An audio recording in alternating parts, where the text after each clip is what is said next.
world is changing fast. New technologies are impacting how we think about products, services, and the way we live our lives. Nowhere is this trend more present than in financial services, where new business models and customer expectations are changing our conceptions about banking, finance, and the very nature of money. Welcome to Rebank, a visionary podcast about banking, fintech, and the future. The future of banking is here. Hello and welcome to Rebank. I'm your host, Will Beeson. Or should I say, I'm your guest, Will Beeson. Today's episode is different.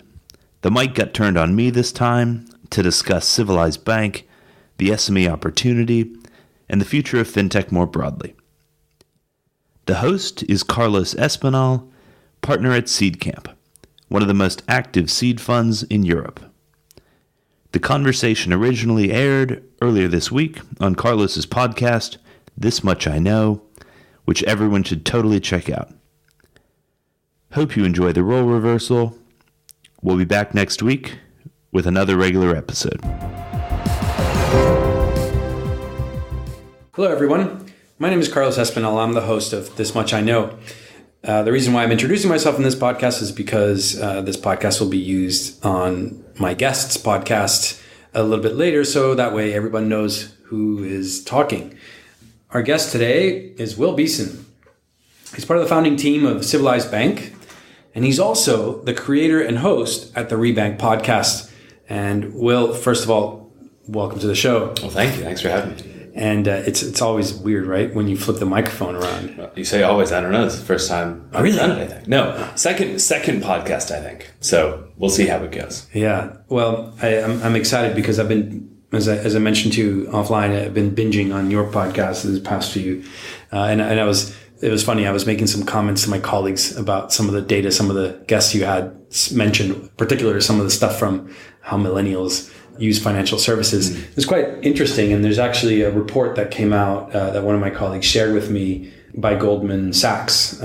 It's titled Millennials Infographic, How the Millennial Generation Will Transform the Economy. So it's one of these interesting things. Maybe we'll add in the show notes based upon some of the podcasts I heard from you. But back to the topic at hand, which is you and your life and how you got to do what you do and thoughts around the fintech space.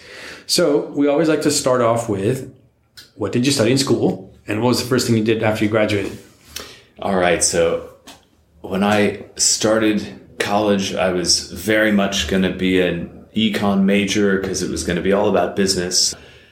Classic story, I'm sure. And anyway, made it through as an econ major, but picked up English along the way. So econ and English. And what did you do when you graduated with that degree? My first job out of school was as an analyst at Citi in New York. So this was 2007, right before everything blew up, when Wall Street was still the place to go to get rich. And did you keep the job or what happened? Well, I did. Fascinating experience. So the first 12 months while I was at Citi, we basically laid off 10% of our headcount every quarter, wrote down billions in bad loans, and you can imagine the environment, the atmosphere during that time period. End of a year, I was ready to move on. Yeah, great colleagues, great experience. New York's a great place, but my life was just going to take me somewhere else, and that was clear to me. Managed to connect with a friend of a friend of a friend of a distant relative who had set up an investment boutique in Italy, which was the country that I wanted to move to. So in Rome, city of my dreams. Particular reason? You like the Romans? You like food? You like Vespas? What is it? Certainly the food, but I think that may have come later. I mean, really, it was kind of like age 23. If I could live anywhere, do anything, what would I spend my time doing? And hanging out in sunny, leisurely Rome seemed like a good thing to do. So, wow, fast forward 7 years from there, and I was moving from Rome to London. Having spent those 7 years in Rome, we can get in. 7 years in Rome in a boutique investment bank. So I think the first maybe 3 or so were in a boutique investment bank. Mm-hmm. So we were doing a lot of work with high yield and distressed European debt, a lot of kind of distressed and workout type situations in Italy. It was kind of some proprietary investment and some brokerage work.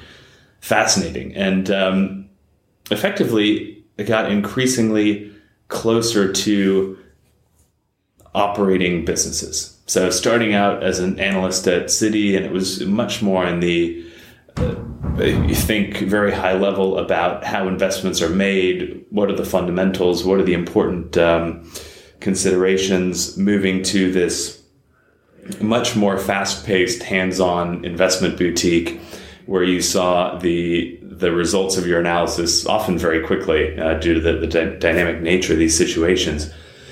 From there, ended up at basically kind of a merchant bank, like a mid-market M&A and IPO advisory firm in Rome, one step closer to businesses, so kind of advising on transactions.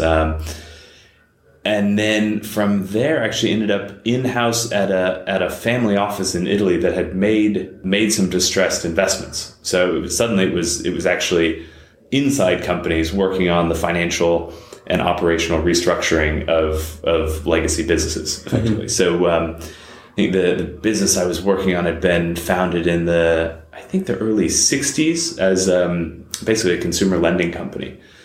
And fast forward, whatever it was, 50 years at that point, and Bank of Italy changed some of its rules. The company was left without a business model and needed to figure out how to transform a paper-based, agent network-based underwriting and debt administration operation into something either suitable for the 21st century, or at the very least preserve as much value as possible as an acquirer was found. So I guess it was through that experience that I ended up starting to think about how technology can be applied to traditional financial services for revolutionary results. I want to return back to this idea of your experience in Italy, because I think it's interesting to see how fintech has evolved in different geographies. And we think of Europe as one cohesive thing in terms of financial services, but it isn't, right? And so I'd love to hear your thoughts now when we get to that part of the podcast. But all right, so after Italy, where did you end up? You said you moved to the UK. Yeah, so after Italy, moved here to London, where we are now, and had been connected with some people, the other members of the founding team of CivilisedBank. We've been kind of working in the background for a while, trying to pull the pieces together, and it was very, very conveniently soon after I got to London that we raised our first money and started building the bank. For those that are not familiar with CivilisedBank, do you want to walk us through a little bit, kind of what it does, how the idea came about, and maybe any initial concerns you had that have now since been eradicated? Yeah, sure. So simply the business model is creating a branchless bank for small and medium-sized businesses, 1 to 25 million pounds of annual turnover, but maintaining the role of the human bank manager. So if you kind of rewind a few decades, there's this concept, certainly in the UK and I'm sure in other countries as well, of the local bank manager who had P&L ownership, who had some credit underwriting discretion for his or her branch, who knew the business community in the area, who knew the economic situation in the area, who was something of a generalist, and who was effectively able to make quick decisions in support of businesses when they needed it. A lot of that went away with kind of the centralization of credit functions, in part through technology, in part through cost pressures, compliance changes, and over time, the large incumbent banks in the UK ended up underserving that segment because it costs more to lend to small businesses, kind of like for like, dollar for dollar, than it does to lend to a large business. Cost of processing the loan is more or less fixed. So why lend 1 million when you can lend 100 million? So with new technology that represents effectively 95% of the stack, back end to front end, with a human relationship manager layer on top of that, individual who basically takes CivilisedBank on an iPad to the customer, onboards the customer in person, understands the customer's business, and can actually make a loan to the customer on behalf of the bank. Again, supported by excellent technology, excellent software, credit risk decisioning tools, and all the rest. But basically bring that human interface, that empowered human interface, back to the customer locally in their community, and do it in a very cost-effective way, given the technology behind it. So that's what CivilisedBank is doing.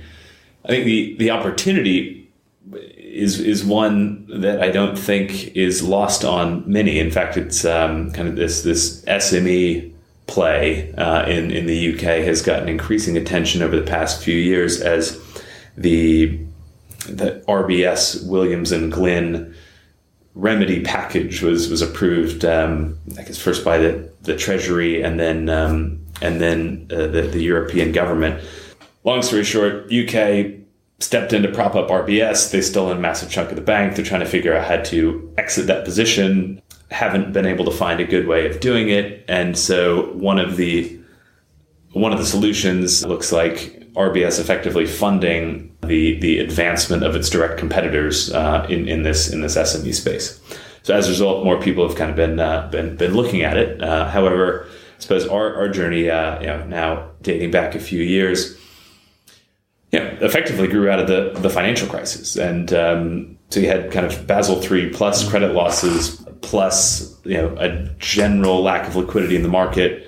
The first customers to lose access to finance were small businesses, and that funding gap in the market continued to exist for years afterwards, and in fact still exists. Number of players, especially digital lenders who have popped up, who've looked to service segments of that market. Generally, the kind of the sub £1 million turnover businesses, working capital loans, unsecured loans of maybe 10 to 150K, whereas we think we have a meaningfully differentiated proposition in that 1 to 25 million pound, slightly more complex business with secured long-term borrowing needs. Yeah, no, that makes sense. And I know that you mentioned when we started the podcast that A, that this podcast is not about CivilisedBank, and B, that anything you say subsequent to this is entirely yours and not the bank's. But maybe just to explore within that context, explore a little bit more about CivilisedBank. First of all, there's been a lot of competitors that are popping up left and right trying to attack different versions of it, whether it be like Revolut for Business or anything like that. What would you say your main competitors are? Yeah, maybe just expand the scope of the conversation beyond CivilisedBank specifically and look at it more from the standpoint of two fintech enthusiasts that think about this sort of thing on a very regular basis. If we're talking about the small business, the medium-sized business space when it comes to banking and financial services provision, then happy to answer that question. Sure. So I think if we take a step back and think about to date, how has technology been most effectively deployed? It's highly replicable experiences, products, services. In the case of small business banking, it's often automated credit scoring based on some relatively strict rules about who qualifies for what sort of loan, maybe some multiples of turnover or profitability, looking at maybe traditional metrics like net debt to EBITDA, i.e. capacity to repay, and then pooling those single small loans into large portfolios of hundreds of thousands of single loans, which then effectively benefit from risk diversification principles. And that's been a boon for the SME segment here in the UK. There's certainly issues around trust, around reliability, around if you're a business, is it really just the money you want? People say it's the money you want. We think it's the money businesses want, but is there something there about, well, I know Barclays, they've been around for 100+ years, so I know that, they're stable, they're solid, I can trust them. They're no doubt, upstanding individuals, they're good guys, they're going to do what they say they're going to do, versus an online lending startup that just popped up that I haven't heard of, that doesn't have a track record. There's a massive emotional component to all this. But in terms of services that have come up that are very valuable to SMEs, it's definitely that digital lending piece. It's definitely some of the FX currency, easy to use international accounts, the Revolut for Business that you mentioned. Sterling Bank in the UK has a single director business account. Coconut is another SME focused bank, and I think in some of these situations maybe bank with quotation marks, because it may not necessarily be licensed banks, but they're offering bank-like products and services. Tide, I think all of those players are, well, and I'm surely generalizing, but their target market is the sole traders. It's businesses with maybe less than 10 employees. It's businesses that have needs which can easily be automated, which I believe is fundamentally different from a 100 employee business with a 3-person finance department, an owner operator who's been running the business for the past 30 years, who owns machinery, owns production facilities, owns warehouses, maybe has subsidiary companies, and is looking to maybe roll up some commercial mortgage, existing commercial mortgages into a single new facility with an existing provider on a 15-year term with a 3-year fixed period, then a 50% interest only period. Yeah. Those more complex deals, which again, because they're small in traditional terms, don't move the needle for the incumbents, those with the balance sheets and probably the risk appetites in some cases to support those, but that are kind of beyond the scope of what's easy to automate now. Yeah. So I think Oak North is doing a phenomenal job in this space. Also a new bank, maybe they started in 2015 or 16, but certainly the first new bank to achieve profitability just over a year, maybe. Centralized credit committee, no branches, effectively inviting businesses to come to London in many cases to pitch deals and financing deals on that basis. But there is that kind of face-to-face element. There's an exchange, there's responsiveness, there's transparency on the part of the bank, which I think goes a long way in meeting the needs of this segment. So it's interesting because, thanks for that answer. The fintech space, when we started investing back in 2007, was first of all like a very difficult space because of all the regulation and all the different controls that banks had. And as that's been chiseled away, and now with open banking and PSD2 and initiatives like those, further unlocking the incumbents from monopolizing all the different services, there's just been sort of this gradual unlocking of bits of the value chain. And I guess with any value chain, when you diagram it, typical sort of Accenture PowerPoint style, there's a left and there's a right, and there's like a series of arrows, and you go through them. And actually, you could argue that maybe it starts off at the at the government or the regulatory, or you could argue it starts at the bank, and then how you uncouple all the services. And then, what you've done in your podcasts is attack everything from the different customer types. You've attacked different types of sort of offshoot services, like, for example, mortgages or insurance, or now, all loosely contained within the category of fintech. But when it boils down to it, at the end of the day, it's where do I put my money? What do I do with it? And what additional services I get? And so, we've seen a lot of innovation across each one of those things. And I want to see how much of those we can cover in this podcast.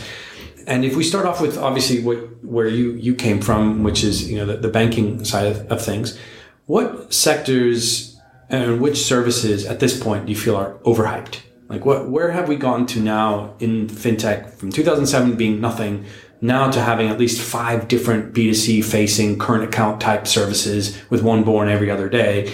Like, across the entire spectrum, be as inclusive as you want. If you want to include mortgages, do that. If you want to include insurance, and do that. But like across that whole service and across all the podcasts you've done, top 5 most hyped. I will be the first to admit that the payments space is no doubt best spoken to by a specialist. There are some massively successful, massively valuable companies in the payment space. There are also some absolute flops and have been for the past number of years, including from the likes of some of the largest big tech players.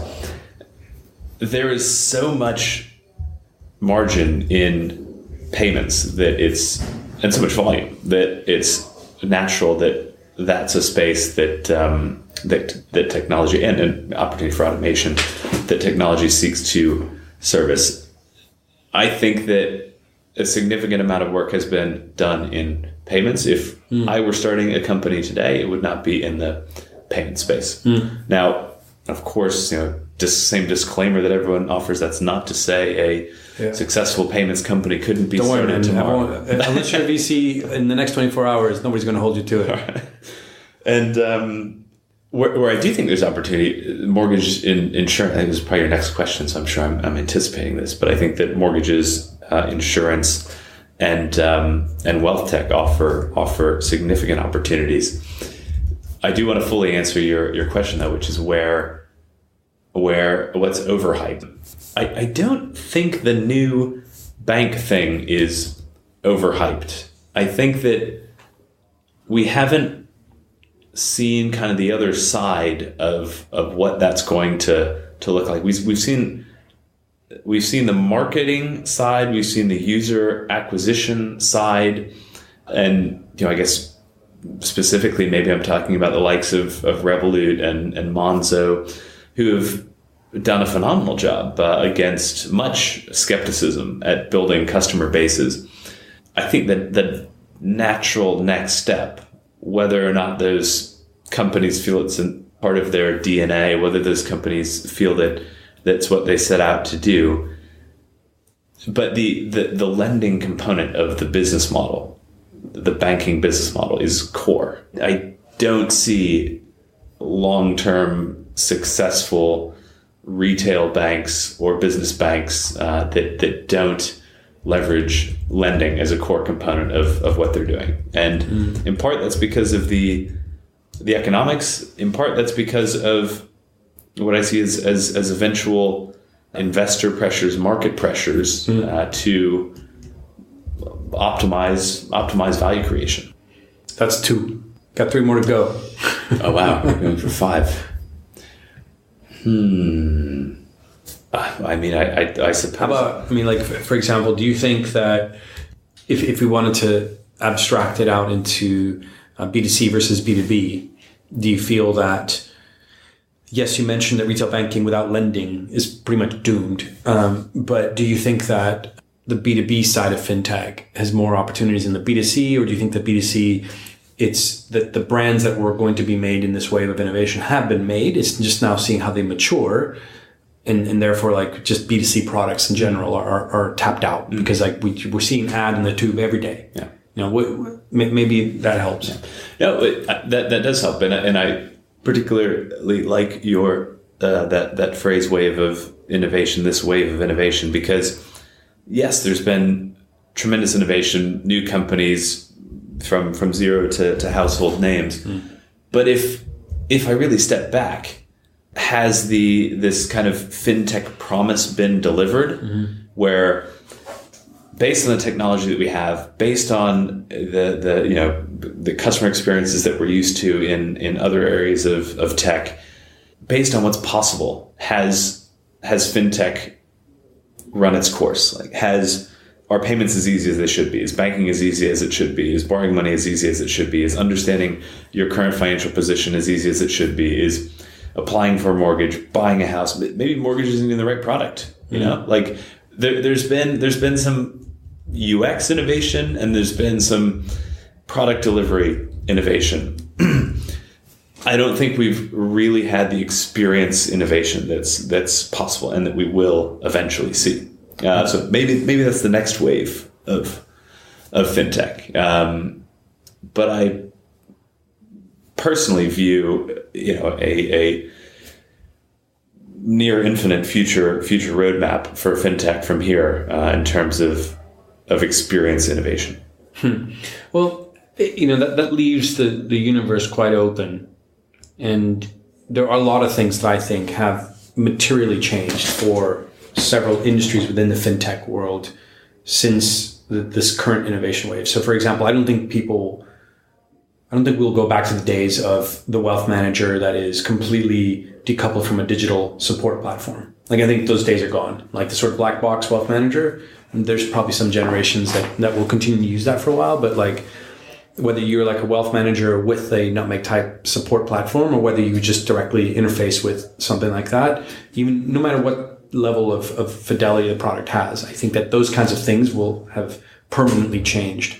What other I think that's true, but at the same time, and I do make an effort to maintain a kind of global perspective about these topics.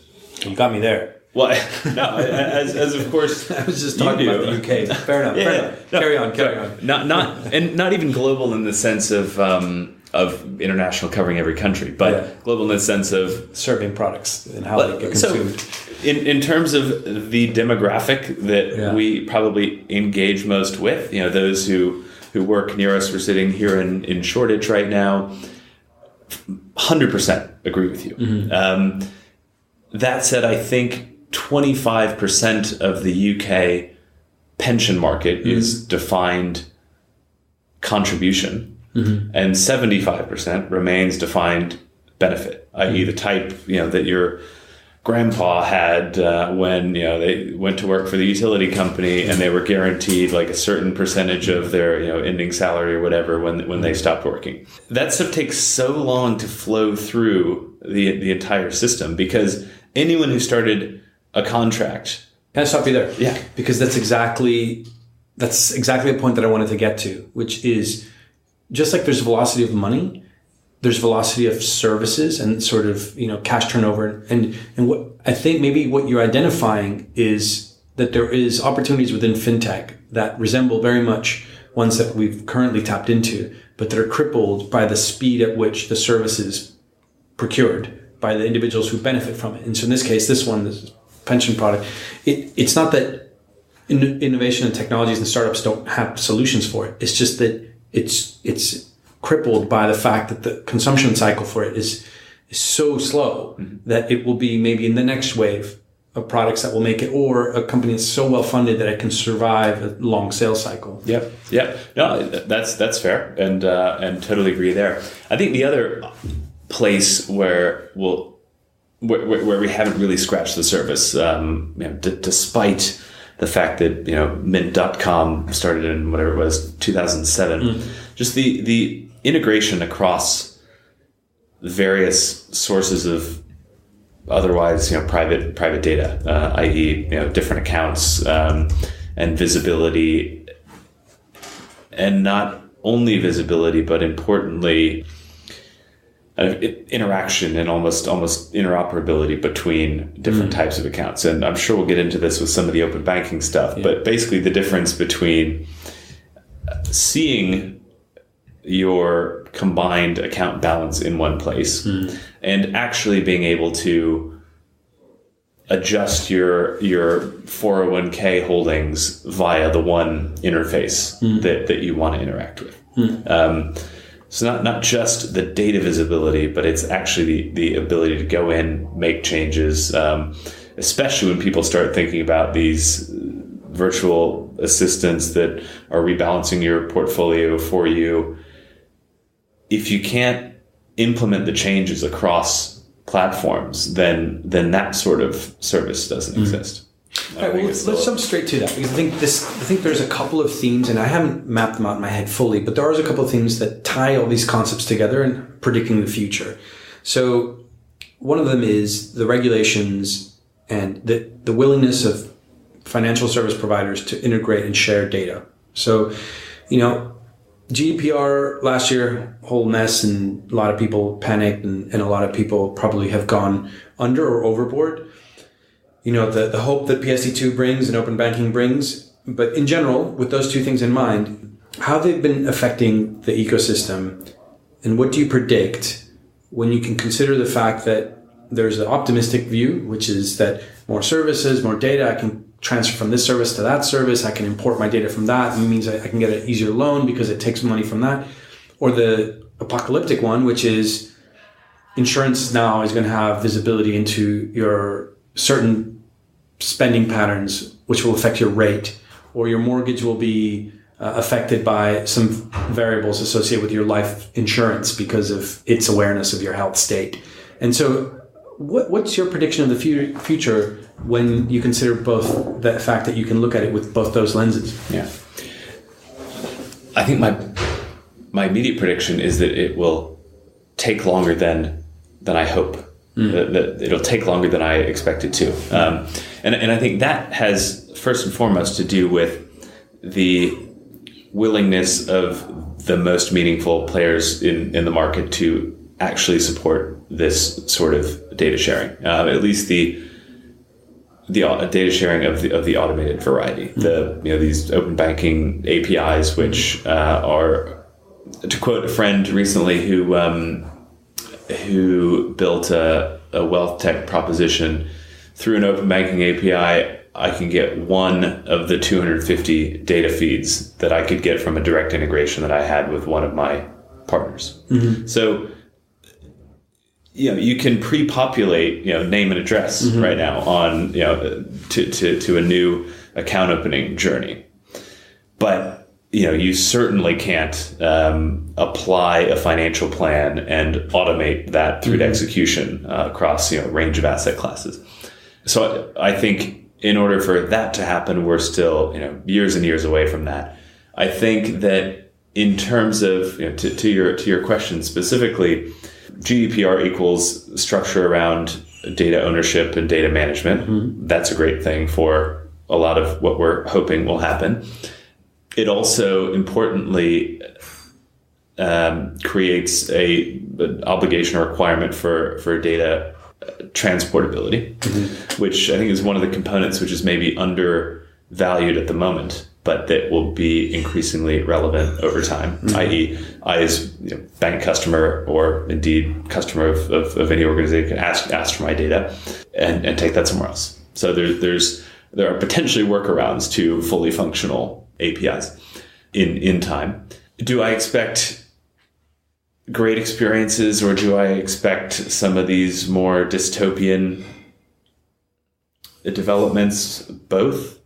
Interestingly, and I guess without wanting to sound too provocative, if suddenly there's a risk that because I'm buying cigarettes and because card providers are now showing kind of line item breakdowns on receipts, i.e. greater data visibility, that's being shared with an insurer and I'm paying a higher premium for my insurance. Personally, as a non-smoker, I wish everyone would quit. So if that's an incentive for people to make healthier lifestyle decisions, that's great. It actually reduces the economic burden on society. Of course, there are all sorts of crazy, unethical, and immoral uses of similar types of data points. Of course, regulation around what's allowed and what isn't will need to be shaped the same way that usury lending laws exist. It will come, and of course, in the management of this, just like in the management of AI and a whole number of other new technologies, we need to be, show foresight, take it on the front foot, and be willing to be responsible as we start to delve into this world. Mm.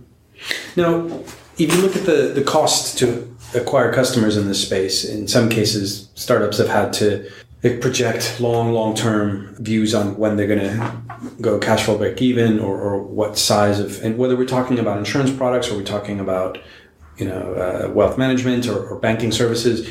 Some argue that this space is winner takes all space, where network effects and AUM and big data across multiple different services is what it takes to win.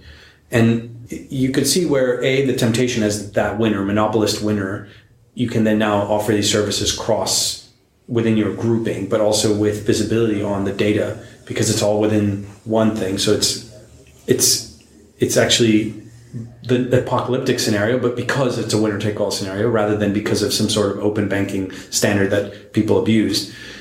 What do you think of that? Do you think that we'll see a future 5, 6, 7, 10, 15 years from now governed by 2 or 3 big names coming from some geographies that then have all financial services as part of the way that they made it work? Or do you see that this is one that will continue to be sub-fractured into fractures which are all interoperable? Well, I think that's a great question, and right now we see this world of independent standalone. Or rather, increasingly through fintech, we're creating this world of independent standalone products and services.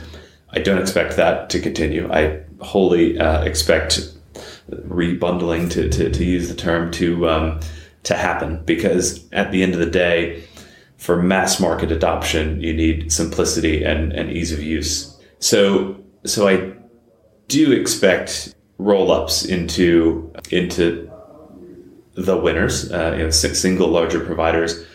I think that unlike, maybe some pure play tech types of businesses, which maybe don't operate in regulated environments, the WhatsApps and the Facebooks of the world, I do think that for some time to come, national regulations, differences in standards, legal differences will mean that the ability for any one player to quickly scale globally in a regulated space is unlikely.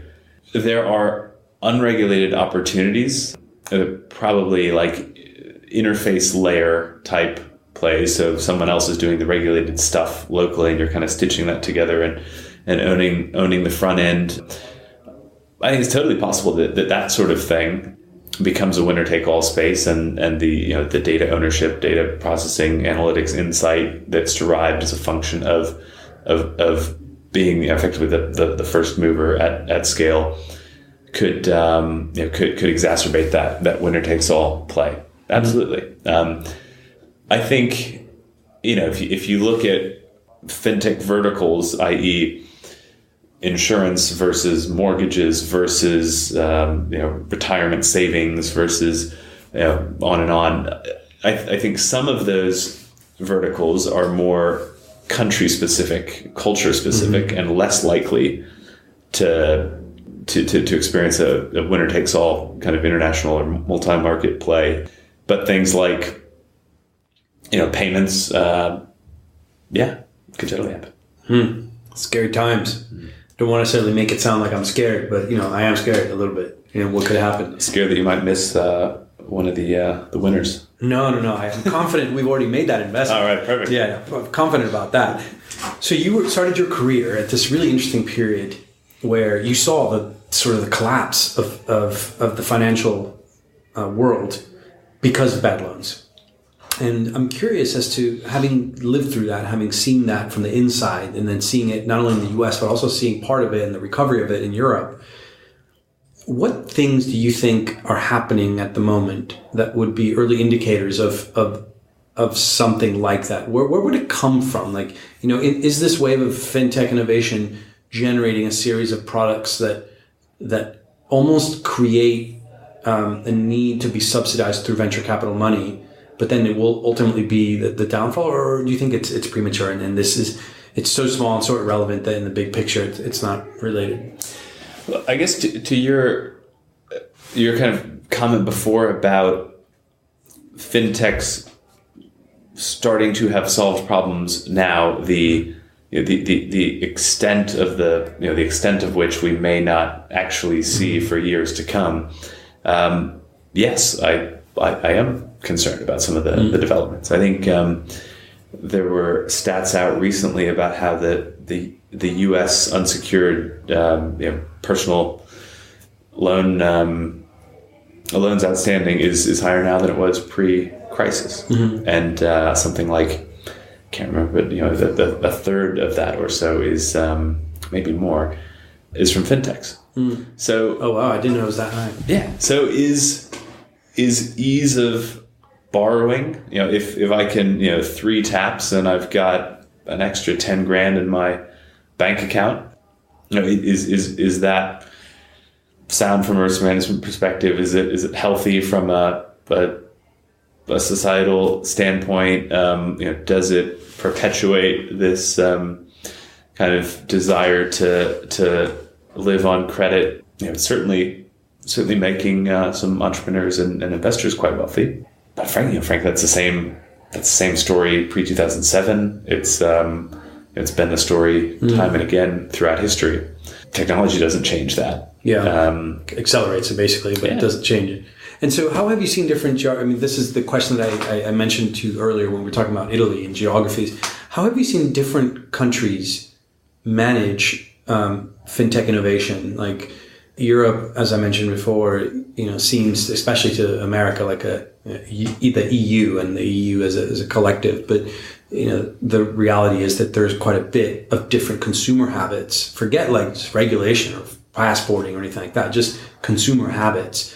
How would you describe the challenges both of current fintech companies in expanding internationally? Maybe just keep it to Europe if you want to.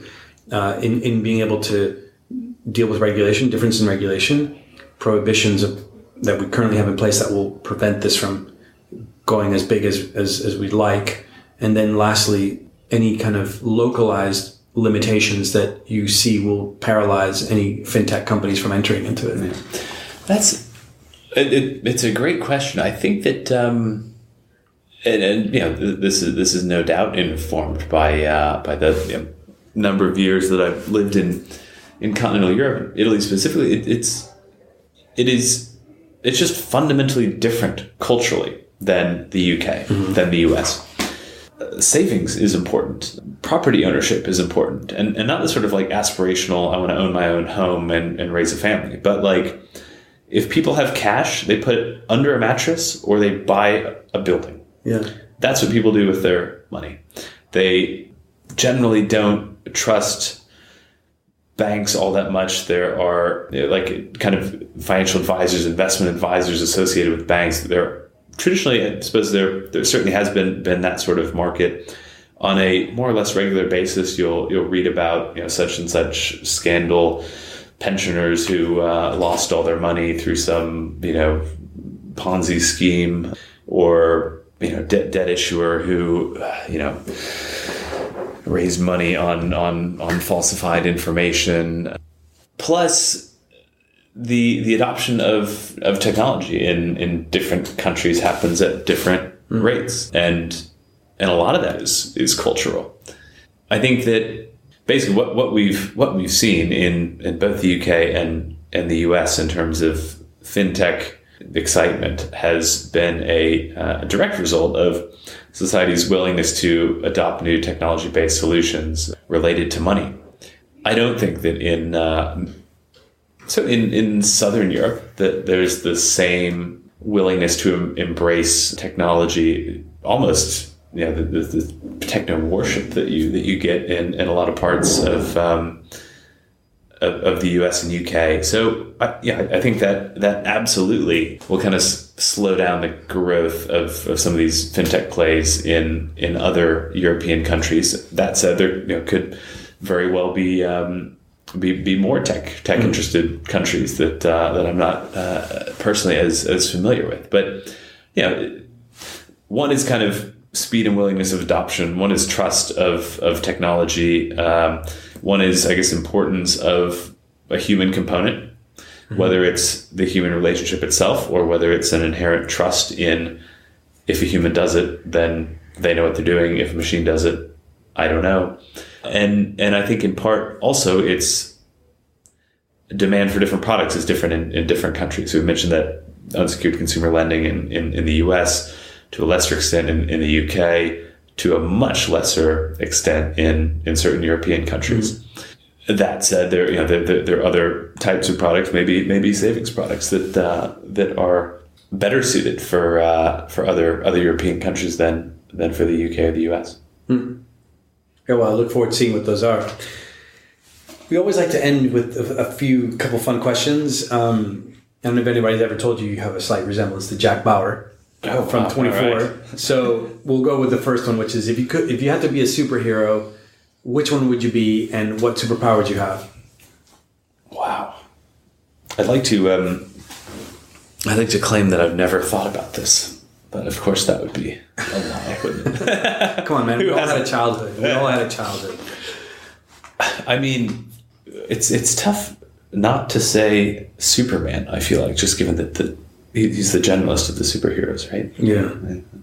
It's funny. I was listening to an analysis of the decline of interest in Superman. I forget where I was listening to it, but it was around the fact that Superman, as he evolved, had less and less weaknesses, and as a consequence, became less and less interesting to people because it's hard to relate to something that has no flaws. Yeah. And I don't know if. Do I want to prioritize relatability as a superhero or just ass kicking? Yeah, exactly. Yeah, fair enough. What do you think we'll look back on today? In the future, that today is admissible, the same way that we look back on slavery, for example, and think, "Oh my goodness, how did that happen?" So in the future, we'll eating animals. Eating animals. Yeah. Wow. And I don't necessarily mean eating meat or animal products. But killing animals and eating them as our primary source of protein and one of the primary sources of nutrition, absolutely. Fair enough. Maybe it ends up being lab grown. Maybe it ends up being whatever it is. But treatment of animals. And if you had to start another startup right now, anything, it wouldn't. Regulation wouldn't stop you. But it has to be in fintech. Which one would it be? What segment would it be? Well, I think there's most value to be created for society through wealth tech. Wealth tech, fair enough. We always like to give the last opportunity, in this case, because you have a podcast, to plug. All right. Anything you want to plug. So maybe this is a chance for you to plug your podcast, maybe some highlights and stuff. Yeah, great. Well, everyone should definitely check out the bank, CivilisedBank. And in terms of the podcast, bankingthefuture.com, iTunes, Spotify, SoundCloud, wherever you get your podcasts. I think we topped 100 episodes just the other week. So nice. We publish weekly. It's fun. A lot of the initial episodes were kind of one-on-one deep dives around specific subject areas within fintech. It's always founders, CEOs, investors, the odd fintech commentator. And more recently, we've kind of expanded the format a little bit, made it a bit more social, a bit more dynamic, pulled in some different views. Carlos, you should join us sometime for a roundtable, talk about one of these topics. Let me know. Always happy to. Yeah. And so anyway, right, bankingthefuture.com, easy to find. Great. Rebank podcast. All right, well, with that, thanks for joining us, Will. Thank you. Till next time, guys. Thanks for tuning into Rebank. If you liked today's show, reach out. Follow us on Twitter at Rebank Podcast and join the conversation. For more on banking, fintech, and the future, check out our regular content at www.bankingthefuture.com.